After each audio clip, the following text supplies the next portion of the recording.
अस्सलाम वालेकुम दोस्तों। आज हम सुनेंगे कहानी माँ की दुआ और खिदमत का सिला। ये कहानी है खिदमत, महरूमी और इस अटल फैसले की जो आसमानों पर होता है। बहुत पहले एक गांव में फातिमा नामी एक बूढ़ी बेवा रहती थी। उसके 3 बेटे थे, हारून, उस्मान और बिलाल। फातिमा अक्सर बीमार रहती थी और उसकी बीनाई भी वक्त के साथ कमजोर पड़ रही थी। हारून और उस्मान दोनों बड़े बेटे बहुत तेज दिमाग और दुनियादार थे। वो जानते थे कि पैसा कैसे कमाना है और इज्जत कैसे हासिल करनी है। वो अपनी बीमार माँ को एक बोझ समझते थे। उनका सारा ध्यान इस बात पर था कि वो जल्द से जल्द गांव छोड़कर शहर जाएं और बड़े ताजिर बने। तीसरा बेटा बिलाल सबसे छोटा बिल्कुल मुख्तलिफ था। वो सादा दिल, कमगो और मेहनती था। उसके बड़े भाई उसे बेवकूफ और कम हिम्मत समझते थे, क्योंकि उसकी दुनिया अपनी माँ के कदमों से शुरू होकर वहीं खत्म हो जाती थी। एक दिन हारून और उस्मान ने अपना सामान बांधा था। अम्मा, हारून ने कहा, हम इस गुर्बत में नहीं रह सकते। हम शहर जा रहे हैं अपना मुस्तकबिल बनाने। जब हम अमीर हो जाएंगे तो आपको बुला लेंगे। फातिमा की आंखों में आंसू आ गए। बेटा, मेरा आखिरी वक्त करीब है। मुझे छोड़कर मत जाओ। मेरी खिदमत करो। अल्लाह तुम पर रिस्क के दरवाजे खोल देगा। उस्मान हंसा। अम्मा, खिदमत से अगर रिस्क मिलता तो बिलाल आज गांव का सबसे अमीर आदमी होता। ये देखें इसे, फटे कपड़े और खाली जेब। हम इसकी तरह नाकाम नहीं रहना चाहते। बिलाल ने अपने भाइयों को रोकना चाहा। भाइयों, अम्मा बीमार हैं, इन्हें हमारी जरूरत है, तो करो तुम जरूरत पूरी। दोनों भाइयों ने उसका मजाक उड़ाया और माँ की दुआओं का इंतजार किए बगैर गांव से चले गए। अब घर में सिर्फ बिलाल और उसकी बीमार माँ रह गए। बिलाल सारा दिन खेतों में मजदूरी करता। जो कुछ सूखी रोटी मिलती उसमें से पहले अपनी माँ को खिलाता, फिर खुद खाता। वो रातों को जागकर माँ के पांव दबाता, उनके लिए पानी गर्म करता।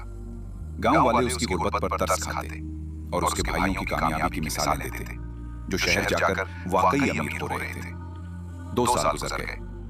हारून और उस्मान का शहर में बड़ा कारोबार फैल गया। उनके काफिले तिजारत का सामान लेकर मुल्क मुल्क जाते थे। वो वक्ती तौर पर बहुत कामयाब हो चुके थे, लेकिन उन्होंने कभी अपनी माँ को एक पाई न भेजी, न ही उसकी खबर ली। इधर गांव में बिलाल की गुर्बत बढ़ती जा रही थी। वो सारा दिन मेहनत करता, लेकिन उसकी आमदनी सिर्फ इतनी थी कि माँ की दवा और रोटी आ सके। एक रात फातिमा ने देखा कि बिलाल सारा दिन मजदूरी करके थका हारा लौटा है और उसने खुद कुछ नहीं खाया, बस पानी पीकर माँ के पांव दबाने बैठ गया है। उस रात फातिमा का दिल भर आया। उसने तहज्जुद में वो हाथ उठाए जो कभी रद्द नहीं होते। वो सजदे में गिरकर रो पड़ी। ऐ मेरे अल्लाह, ऐ मेरे रब, तूने फरमाया है कि वालिदैन से उफ तक न कहो। मेरे बिलाल ने तो कभी मुझे ऊंची आवाज में जवाब तक नहीं दिया। या अल्लाह, मेरे इन बेटों हारून और उस्मान ने तेरी नाफरमानी की।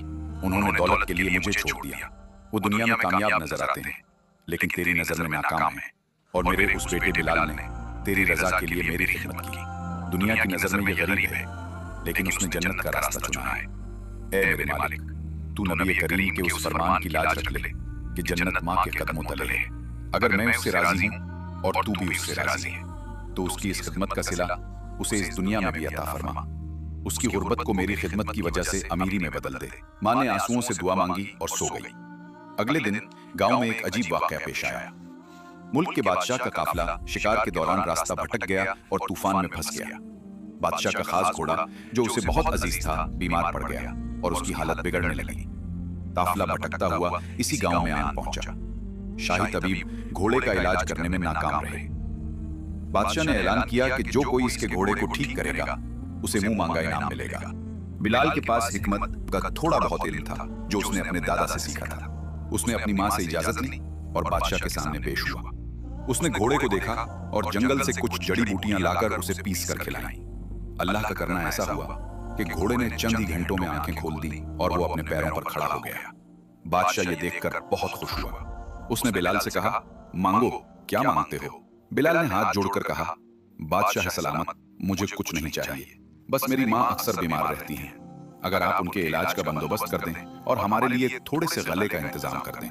बादशाह उस गरीब नौजवान की बेलौसी और माँ की मोहब्बत से इतना मुतासिर हुआ कि उसने कहा, आज से तुम्हारी माँ का इलाज शाही तबीब करेंगे और तुम्हारी उस सादगी और काबिलियत के इनाम में मैं तुम्हें उस पूरे गांव और आसपास की जमीनों का निगरान गवर्नर मुकर्रर करता हूँ। एक ही दिन में माँ की एक दुआ ने बिलाल को गांव के गरीब तरीन मजदूर से सबसे मुअज्जिज और अमीर तरीन शख्स बना दिया। उसकी गुर्बत खिदमत के सत्ते खत्म हो गई। इधर शहर में चंद ही महीनों बाद एक बड़ी तिजारती मंडी में आग लग गई। इस आग में हारून और उस्मान के गोदाम, उनके महल और उनकी सारी दौलत जलकर राख हो गई। उनकी वक्ती कामयाबी खत्म हो गई। वो सब कुछ लिटाकर भिखारियों की तरह उसी गांव वापस लौटे। जब वो गांव पहुंचे तो उन्होंने देखा कि उनका पुराना कच्चा मकान एक खूबसूरत हवेली बन चुका है और उनका गरीब भाई बिलाल एक हाकिम की शान से वहां खड़ा लोगों के फैसले कर रहा है। वो शर्मिंदगी से भागकर अपनी माँ के कदमों में गिर गए और माफी मांगने लगे। फातिमा ने, जो अब सेहतमंद थी, अपने दोनों बेटों को उठाया और कहा, माफी अल्लाह से मांगो। मैंने तो उसी रात तुम्हें आग कर दिया था जब तुम मुझे बीमार छोड़कर गए थे, लेकिन ये बिलाल था जो रोज मेरे सामने तुम्हारी माफी की इल्तिजा करता रहा। दोनों भाइयों ने बिलाल की तरफ देखा, जिसकी आंखों में कोई तकब्बुर नहीं। बिलाल ने कहा, भाइयों, दौलत और कामयाबी मेहनत में नहीं, माँ की दुआ में है। तो दोस्तों, इस कहानी के इख्तिताम पर हम सब मिलकर दुआ करते हैं, ऐ हमारे रब, हमें अपने वालिदैन की खिदमत करने की तौफीक अता फरमा। ऐ अल्लाह, हमें उनकी नाफरमानी से बचा और उनकी उन दुआओं का हकदार बना जो तकदीर बदल देती हैं। आमीन या रब।